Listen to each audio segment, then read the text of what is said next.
certains gens te disent, moi je me suffis à connaître le vrai, ça me suffit. Je connais le Coran et les hadiths, ça me suffit. C'est pas la peine que je connaisse quels sont les sectes égarés, etc.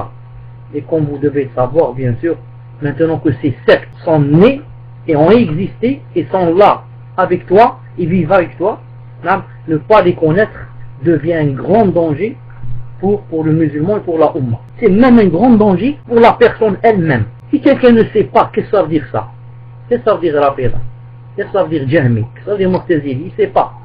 Donc, comme j'ai dit tout à l'heure, ils doivent peut-être accepter leurs dogmes, accepter leurs idées, accepter leurs idéaux. Et mieux que cela, ou le pire, il peut même exhorter les gens à suivre. C'est pour cela que des fois, quand on dit à une personne, par exemple, telle personne est un takfiri, par exemple, ou takfiriya, et que la personne elle-même, dont on a mis en garde, elle apprend cette chose, elle s'étonne. Moi je suis takfiri, moi je suis takfiriya, a'oudou billah. Ils disent de moi takfiri, ils disent de moi takfiriya, et comme ça. Pourquoi?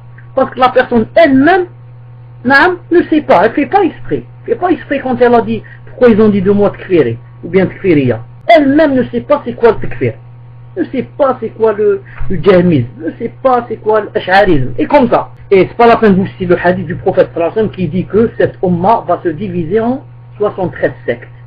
Et que de ces 73 sectes, seulement une fraction ira au paradis. Les autres 72 en enfer, billah. Et c'est pas la peine de vous citer le hadith que vous devez sûrement connaître de Hudayfa ibn al-Yaman qui disait que, au temps du prophète sallallahu alayhi wa sallam, tout le monde allait vers lui alayhi salam pour lui demander qu'il leur apprenne le bien.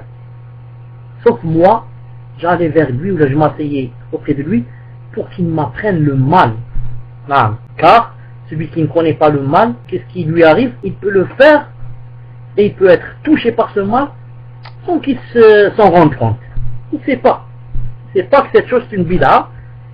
Ça va lui plaire, il va même applaudir, il va dire ça c'est masha'Allah, etc. Plus on connaît le mal d'où il vient, plus on peut lui fermer les portes et les fenêtres pour que ce mal ne vienne pas de ce côté-là.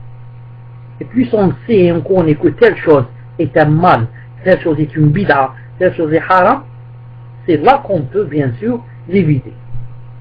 Mais si on ne connaît pas ces choses-là, ça veut dire on risque même de les faire. On fait ces choses et on ne sait pas.